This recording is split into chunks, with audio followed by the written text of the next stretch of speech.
Mesdames, Messieurs, bonsoir et bienvenue à votre émission Le Pour et le Contre. Et toujours en notre compagnie cette semaine, Jocelyne Couvier. Bonsoir, Jocelyne. Bonsoir. Ça va bien? Oui. Alors, on va parler d'un sujet qu'on a beaucoup entendu dans les médias dans les dernières semaines.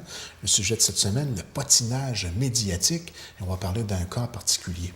Alors, on débute en disant, doit-on savoir si une personnalité publique enfreint la loi, elle commet un geste choquant de par son statut, bien sûr? Évidemment, ça fait suite à toute la polémique entourant l'affaire Joël Legendre. Je vous explique un peu le contexte pour ceux qui n'ont pas entendu l'histoire. Joël Legendre s'est fait arrêter pour indécence dans un parc près de Montréal. La nouvelle a fait la première page du Journal de Montréal. Donc, on se demande, est-ce que c'est trop? Est-ce que ça méritait une première page? Les journalistes du journal ont fait enquête. C'est un événement qui s'était produit, je pense, l'été dernier. Donc, ils ont fait enquête pour trouver la nouvelle. Donc, certains pensent que c'est d'intérêt public, d'autres qu'il y a des choses quand même plus importantes à rapporter. Et Joël Legendre a décidé de faire une pause dans sa carrière suite à la controverse.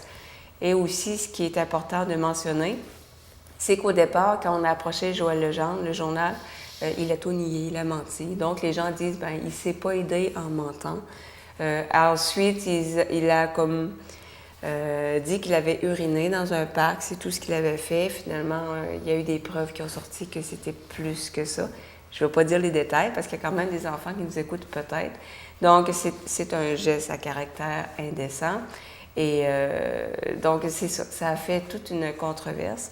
Et j'ai été voir pour le fun sur Internet parce qu'il y a des gens qui disaient, d'un côté, qu'il y a des gens extrêmement scandalisés.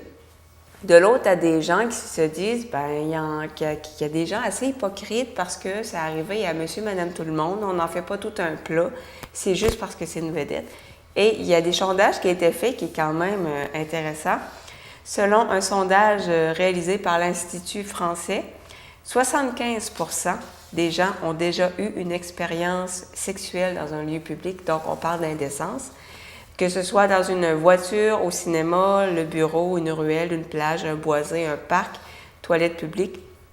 Et au Québec, 82% des gens disent fantasmer de faire l'amour dans un lieu public, que ce soit le bureau, toilette publique, etc. Donc, par exemple, l'activité d'aller parquer, c'est quelque chose qu'on entend assez couramment. Donc, il y a des gens dans le débat qui ont dit « Ouais, mais il y a des gens hypocrites, c'est les premiers à aller parquer, puis après... ils vont juger, par exemple, Joël Legendre. » Encore une fois, c'est un débat. Il y a vraiment des pour et des contre et on va essayer de départager ça. Je pense qu'on va aussi découvrir que le patinage peut avoir des conséquences plus grandes, plus graves, lorsqu'on dit une personnalité connue versus une personne qui fait son petit train-train tous les jours et qui a un métier tout à fait ordinaire, qui n'est pas nécessairement présent dans les différents médias. Il reste que Joël, c'est quand même une personne qui était quand même très bien connue, qu'on voyait à la télévision, à la radio, et puis qui était pratiquement, on pourrait dire, au sommet de sa carrière dans les dernières années. Là. Effectivement. Alors, statistique très intéressante, et pour ne pas parler aussi du fameux cinéparc. Hein? Oui, évidemment. Le cinéparc qui a été très populaire et qu'on manque un peu dans notre région. Là. C'était quelque chose que j'adorais, moi, le cinéparc. Pas nécessairement pour ce genre de choses-là, mais surtout pour l'activité familiale en soi. Alors, pour le patinage, oui, allons-y avec les arguments. Ça nous rappelle que personne n'est parfait et que nous sommes tous égaux. Argument pour, bien sûr. Il y a des gens qui nous disaient j'ai été tannée de l'image du gars parfait de Joël Legendre. Enfin, il montre. Oui, ça a beaucoup sorti que les gens disaient qu'il y avait une espèce d'image de gars parfait et que justement, ça met les choses en perspective. Il est humain comme tout le monde. Donc, il y a des gens qui disaient les patinages ont ça de bon. C'est qu'on voit que les vedettes qu'on met sur un piédestal, que c'est presque des dieux. Finalement, c'est comme monsieur, madame, tout le monde et ils font des gaffes, ils font des erreurs de jugement, etc. Donc, oui, c'est un argument qui est sorti. C'est divertissant de lire des potins et Dieu sait qu'il y a plusieurs magazines très populaires au Québec qui s'inspirent pas mal de potins. Hein? Moi, c'est pas quelque chose, honnêtement, que j'aime lire, mais quand tu vois dans les épiceries, c'est souvent les magazines qui sortent le plus. Les magazines de patinage de vedettes d'ici et d'ailleurs. C'est sûr qu'il y a des nouvelles, on est toutes pareilles. « Ah, mon Dieu, t'as pas su la dernière, tel acteur, telle actrice. » C'est sûr qu'on a tout un côté curieux. Mais il y a des gens, c'est vraiment un passe-temps, puis je veux dire, c'est correct, là, on a tous des passe-temps différents. Donc, on ne peut pas nier le fait que pour beaucoup de gens, c'est divertissant. Il y a même du patinage, de téléroman. Hein? As-tu remarqué ça dans différentes... On fait du patinage avec des émissions, naturellement, qui sont inspirées, qui sont non réelles. Bien, ça m'est arrivé souvent, moi, d'arriver dans un endroit, puis là, ça se met à parler, deux personnes ensemble. Mon Dieu, t'as pas su ce que telle a fait, puis moi, je pensais des personnes réelles, pour me rendre compte que c'est la dernière d'Occupation Double ou je sais pas quoi. Exactement. Donc, il y a beaucoup de gens vont vraiment s'intéresser à la vie de ces gens-là, et même dans la vie quotidienne, qui n'a pas patiné sur ton voisin, telle personne? On le fait tous, là, je veux dire. Il ne faut quand même pas jouer à l'autruche. Oui, c'est pas nécessairement une bonne idée de le faire, mais on le fait tous, je pense. Souvent, des fois, on le fait avec le sourire parce qu'on en est même conscient. Hein? Exactement. Un argument qui fait réfléchir, si on doit vivre avec les conséquences de nos actes, ça serait un peu la vision là, qui serait ressortie. Là.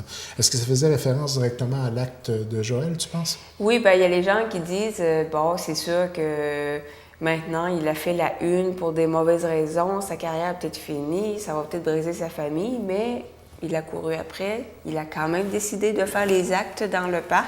C'est un adulte, c'était un acte réfléchi. Donc, il y a des gens qui disent, bien, dans la vie, ça marche comme ça pour tout le monde. Quand tu fais des erreurs, bien, malheureusement, il va falloir que tu vives avec. Mais il ne faut pas oublier non plus que on en fait tous des erreurs et beaucoup de gens ont fait des gaffes dans leur vie et peuvent dire « Merci, mon Dieu, il n'y a jamais personne qui m'a surpris, qui m'a pris en flagrant délit. » Dans le sens que il faut... ça a sorti aussi dans les arguments, là, avant de jeter une pierre, de regarder sa propre vie. Parce que peut-être on en a fait des niaiseries. Exemple, peut-être qu'on a été parqué, peut-être qu'on a fait des choses au cinéparc, au Chenaille, à Chandler. Et dans le fond, on était chanceux de ne pas se faire prendre parce que c'est un acte indécent et c'est interdit par la loi. Donc, c'est dans ce sens-là que les gens disaient, bien, dans la vie, tu fais des choix, puis il y a des conséquences.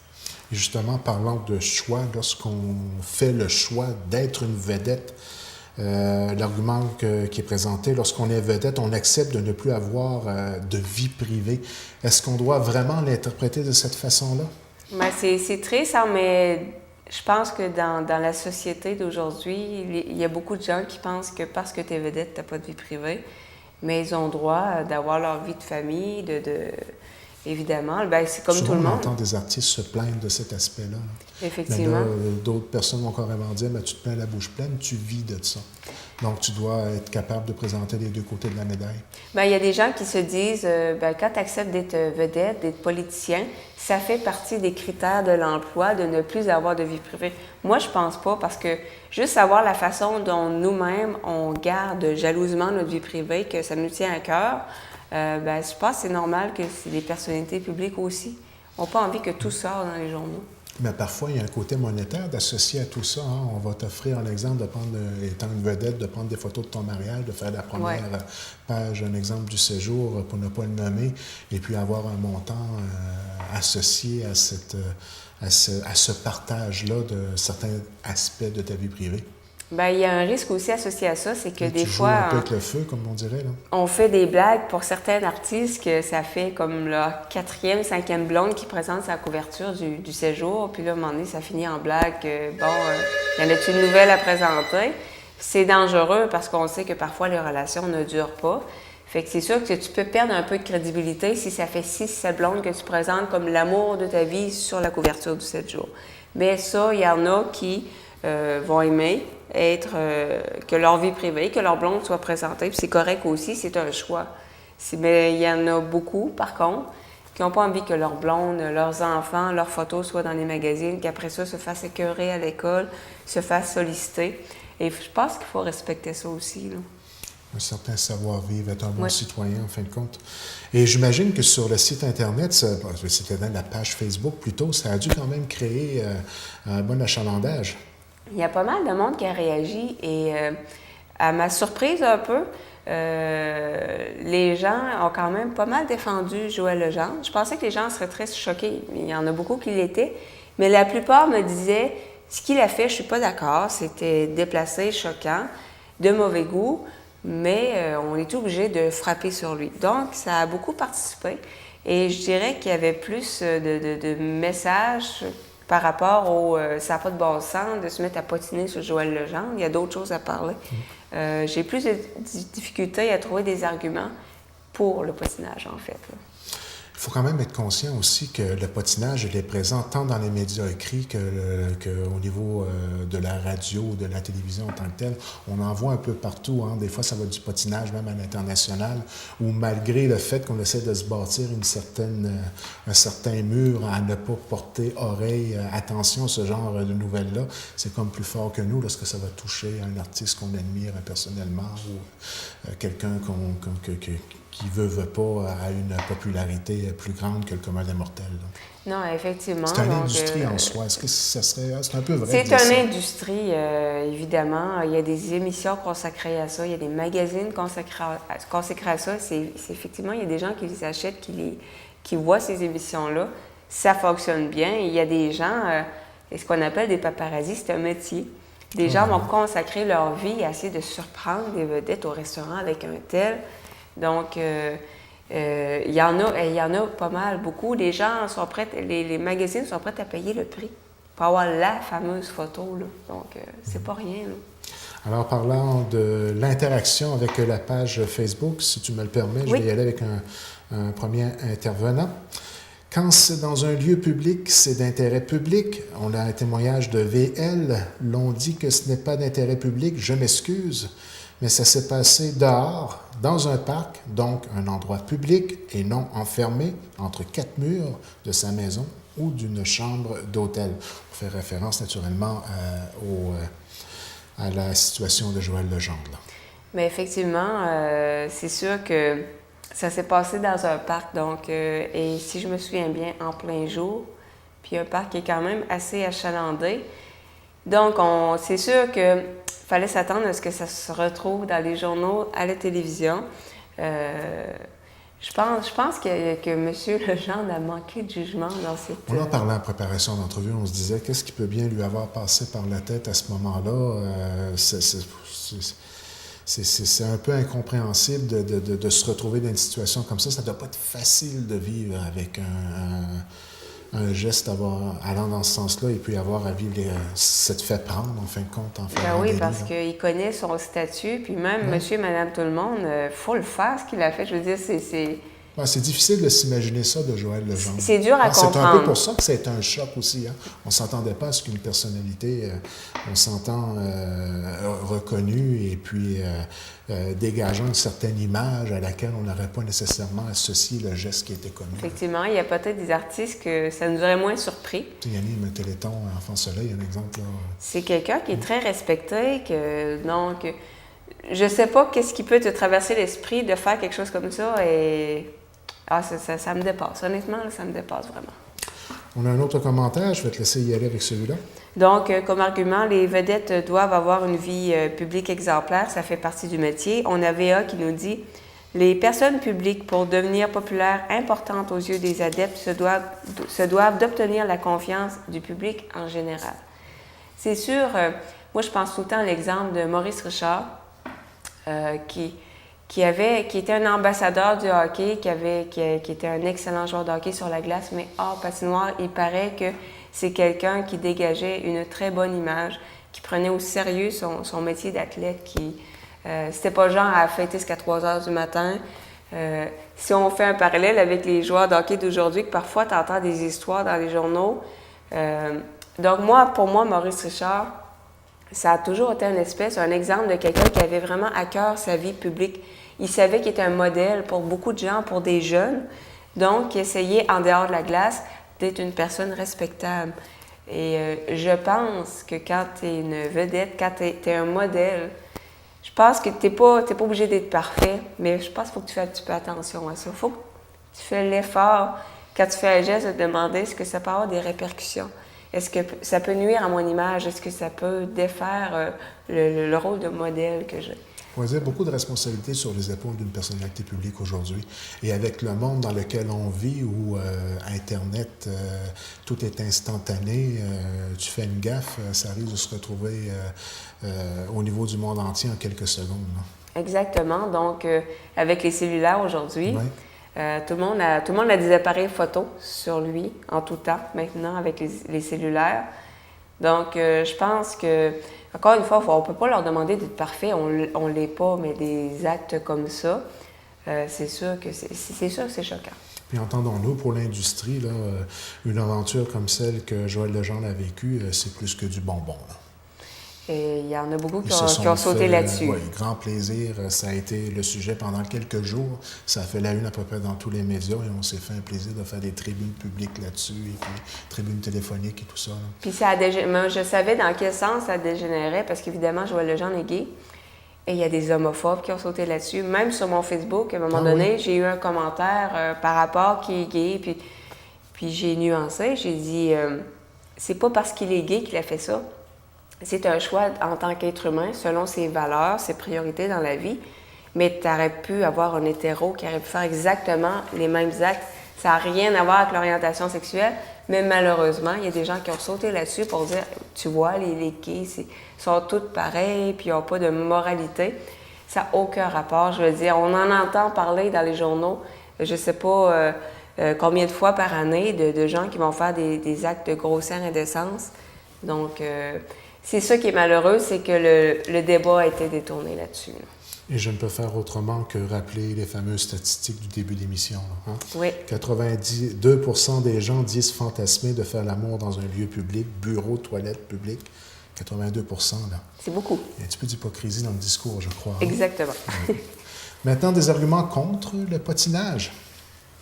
Donc, le potinage n'amène rien de constructif. Bien, effectivement, c'est sûr que c'est tentant. Hein? Quand on apprend quelque chose sur quelqu'un, on a hâte de voir quelqu'un pour y raconter. Puis, mais est-ce que c'est vraiment constructif autant pour nous que pour la personne visée? Mais ça m'étonnerait que Joël Legendre réitère un tel geste avec ce qu'il vient de vivre là. C'est sûr que le côté positif, c'est que je pense qu'il y a eu une leçon à vie. Puis je pense que ceux que ça leur passait par la tête d'aller faire ça dans ce parc-là vont réfléchir à deux fois, surtout s'ils sont eux-mêmes des personnalités publiques. Là. Exactement. Donc, le seul côté constructif que je vois, c'est ça, c'est que ils vont y passer vraiment à deux fois, mais pour le reste... D'avoir détruit l'ensemble, je n'irai pas jusqu'à dire que sa carrière est détruite, mais du moins au moment même où ça s'est passé, de l'avoir attaqué aussi violemment, parce que si on regarde l'ampleur que ça a pris, on peut utiliser le mot violent. Ah oui. Je crois qu'il a payé le prix fort, là. Effectivement, donc... c'est sûr que je trouve que ça... Il a eu les avantages d'être une personnalité publique, mais je pense que là, il vient de goûter drôlement aux désavantages de l'être aussi. Là. C'est une arme à double tranchant, le végétariat, c'est le fun. Non, c'est ça. Faut, comme il disait lui-même, je ne suis pas un criminel. Exactement. Mais oui, c'est sûr qu'on peut questionner son geste, mais je pense que ça a un peu dégénéré. L'ampleur que ça a pris, c'était peut-être trop. Il est devenu peut-être un peu... le vacuum là, de plusieurs semaines de frustration pour la population générale. C'est arrivé à un moment où les gens, peut-être, là, il a tombé un mauvais moment pour se faire taper sur la tête, je crois. Exactement. Tout le monde a le droit à sa vie privée. Justement, on en parlait tantôt. Effectivement, je pense que il ne faudrait pas qu'en devenant vedette, ce soit automatique, que tu perds ta vie privée. Je trouve ça... Je vois pas pourquoi. Ils ont le droit ils ont le droit d'avoir leur blonde, leur chum, puis que c'est pas en couverture d'un magazine. Je comprends pas pourquoi. Des fois, on parle des paparazzis comme des vautours, mais c'est l'image que ça me donne et je comprends pas pourquoi, de quel intérêt public on va toujours courir. Là, je parle pas de l'acte de Joël Legendre, mais en général, pourquoi on va toujours essayer de trouver le scoop? Je comprends. Mais ça amène la question, si ça n'avait pas été Joël Legendre, est-ce qu'on aurait autant entendu parler de l'événement? Je pense que la réponse, elle est claire. Là. Effectivement. Parce que ce genre d'acte-là, il s'en produit un peu partout. Ils sont pesés à la tonne. Les gens sont arrêtés, ils ont des amendes. Et puis personne n'en entend jamais parler. Exactement. Donc, le fait que ce soit Joël Legendre, c'est pour ça que ça a pris de l'ampleur. Exactement. Ce n'est pas parce que c'est une vedette qu'il doit être parfait. Donc, ça, comme je le disais, ça arrive à tout le monde d'avoir des mauvais jugements, sauf que la différence, c'est qu'on n'est pas vedette. Et deuxièmement, des fois, on est assez chanceux pour ne pas se faire prendre, par exemple, à aller parquer au cinéparc. Mais parce que c'est une vedette, on met la barre haute. Comme je le disais tantôt, c'est sûr que je pense qu'ils ont le devoir de faire attention quand même, d'avoir une vie pas parfaite, mais respectable. Mais il y a une nuance. Là. Ça se peut qu'ils font des gaffes, des mauvais jugements. Ça se peut qu'ils ont trop bu une soirée puis qu'ils se font prendre en photo puis sont pas mal éméchés. Mais ça arrive à combien de monde et monsieur, madame, tout le monde. Donc, il faut faire aussi la nuance. La part des choses. Certains se nourrissent du malheur des autres.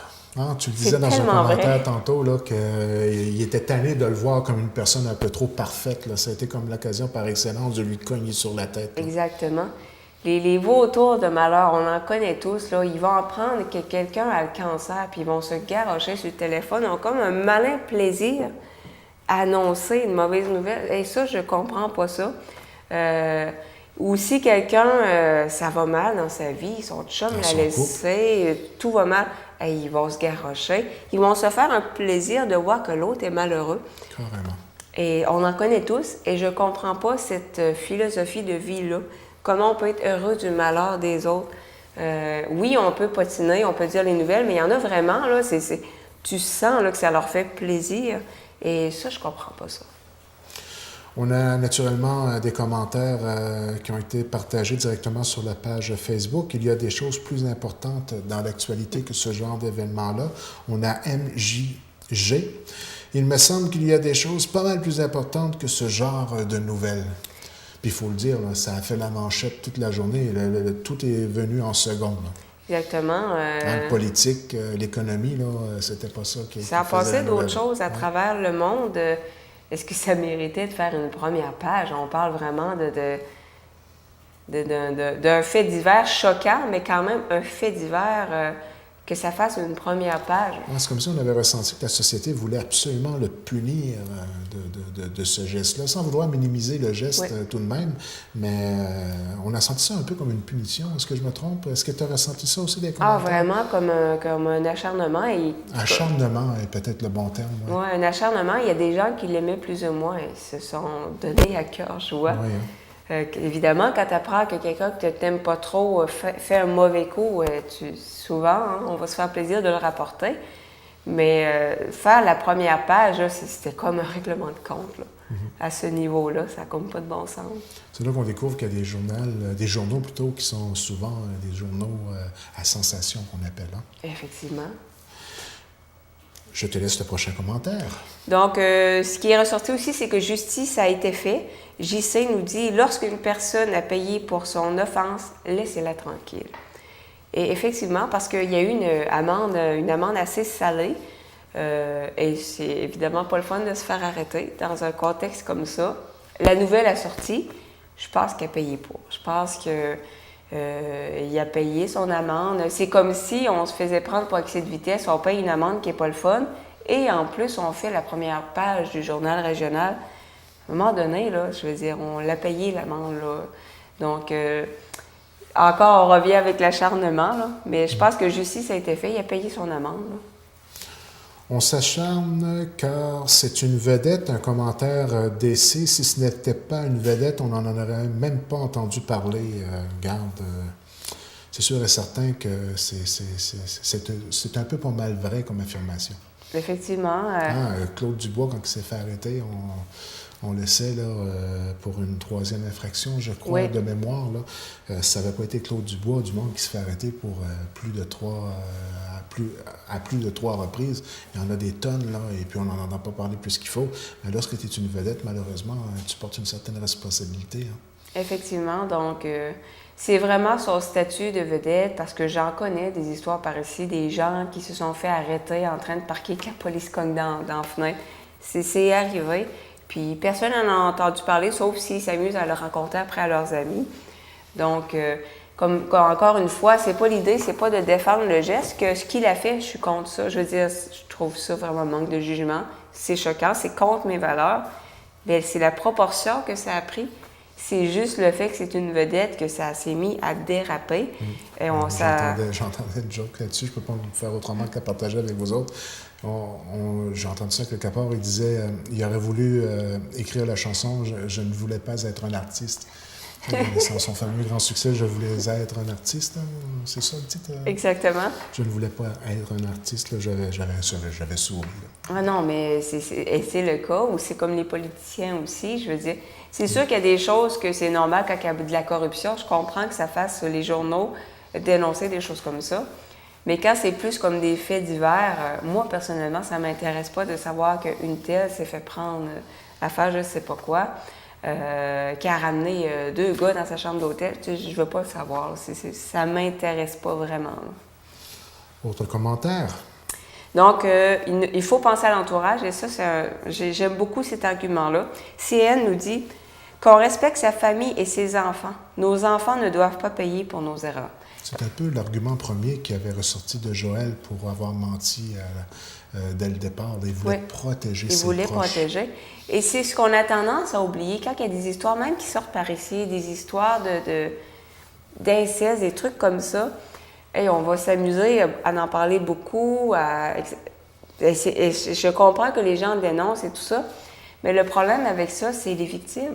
C'est les gens qui sont impliqués, qui après, ça va se savoir à l'école. C'est pour ça que des fois, il y a des avis de non-publication. C'est qu'on essaie de protéger les victimes. Exactement. Qui n'ont peut-être pas envie que tout le monde leur demande « Ah oui, tu as été abusé, tu sais. » Et Joël, il y a un conjoint, il y a des enfants. Exactement. C'est un papa, c'est sûr que il y a une famille aussi, c'est pas facile. Là. Donc, que des choses soient dénoncées, que Joël Legendre a eu une amende, et je pense que c'était mérité. Que des gestes d'abus soient dénoncés, c'est ce qu'il faut faire. Il faut vraiment dénoncer. Mais il faut faire attention quand on rapporte ces nouvelles-là, de pas que ça prenne des proportions en pensant toujours aux victimes. Et de ne pas s'acharner. Et de faire le poids aussi de la faute qui a été faite. Hein. Par exemple, quelqu'un se fait prendre, je sais pas, moi, pour alcool au volant, c'est normal qu'il se fait prendre, qu'il paye l'amende, etc. Mais à force des fois, ça prend des proportions dans les petites communautés comme nous.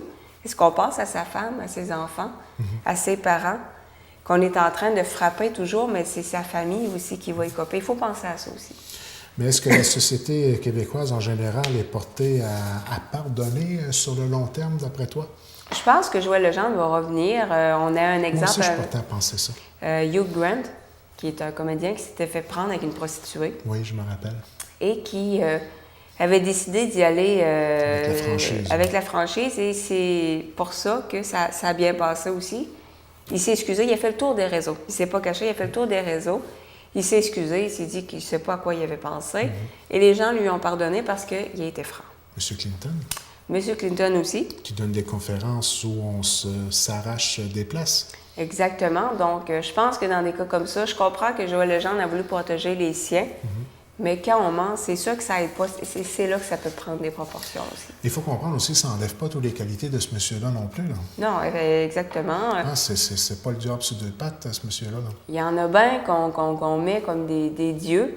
Et si on savait tout ce qu'ils font, des fois, tu entends parler d'un joueur de football qui a assassiné sa femme. Exactement. C'est des gens qui sont idolâtrés. Les enfants ont les posters de ces gens-là dans leur chambre. Et si on savait tout ce qui se passe, oui, Joël Legendre, ce qu'il a fait, c'est choquant, mais je garantis qu'il y en a qui font des choses encore plus choquantes que ça. Et est-ce qu'on peut dire qu'il a bien fait amende honorable dans ce cas-là? Je pense que oui. Oui, parce que j'ai vu sur Facebook, il a écrit un long message, et j'ai lu le message, et évidemment, il avait honte. Il fallait être courageux pour écrire ce message-là. Oui. Moi, je pense que c'est bon de souligner. Effectivement. C'était honnête comme message. C'était honnête et j'ai vu les gens, ses amis Facebook, c'était partagé. Tu as des gens qui lui disaient, la plupart lui disaient, gars, on t'aime pareil, c'est une erreur de parcours. Tu en avais aussi des messages à travers ça, mais c'était plus des messages haineux. J'avais l'impression des gens qui attendaient juste ça. Ben oui. Une erreur comme ça pour frapper dessus. Mais nous sommes catholiques, moi puis toi. Oui. Et le pardon, c'est important, nous, dans nos valeurs. Et je crois que, du moins, l'équipe du Pour et le Contre lui pardonne ce geste. Il a fait amende honorable et je me dis qu'il y a des choses pas mal plus graves que ça qui se passent dans notre société, qui sont pas mal plus difficiles à pardonner. Effectivement, je pense qu'on n'est pas blanc comme neige. De regarder, ils disent la poutre dans notre œil au lieu de la paille chez le voisin. Et quand on parle d'expression des erreurs de jeunesse, Oui. il y a une expression consacrée. Donc, on a toutes fait des niaiseries. Des fois, on n'était pas si jeune que ça. Mais déjà, d'être capable de le reconnaître, de s'excuser publiquement, je pense que c'est beaucoup.